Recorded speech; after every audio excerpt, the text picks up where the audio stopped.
I'm Morgan Stevens in Washington. During his State of the Union, the president said he'll use alternative legal statutes to keep tariffs in place and claimed they could eventually replace income taxes.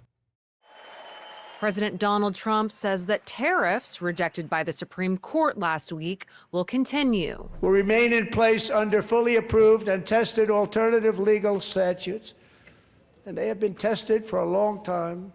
They're a little more complex, but they're actually probably better. Legal experts note the statute Trump is using, Section 122, is only a temporary solution. The biggest problem is that they only go on for 150 days, and Congress has already made it pretty clear that they're not renewing after 150 days. So unless the president has a trick up his sleeve to renew on his own after 150 days, he's going to have to go on to something else. The National News Desk spoke with U.S. Trade Representative Jamieson Greer about how the administration will move forward. The trade policy we've had for the past year is going to remain the same.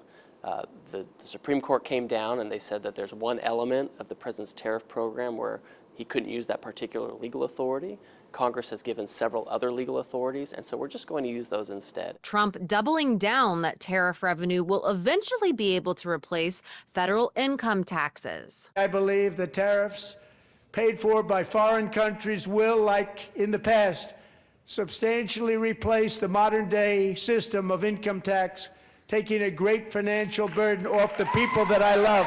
Income taxes are the government's primary source of revenue, generating around $2.6 trillion annually. But experts say tariffs won't bring in enough to replace income tax revenue.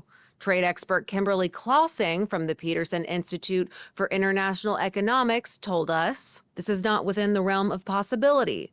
We calculate that the revenue maximizing tariff would raise less than 1/5 what the personal income tax raises. Meanwhile, the White House says the U.S. and Canada are expected to meet in the coming weeks to negotiate a renewal of the Canada-U.S.-Mexico trade agreement. Trump officials have indicated that any updated deal would include tariffs. In Washington, I'm Morgan Stevens.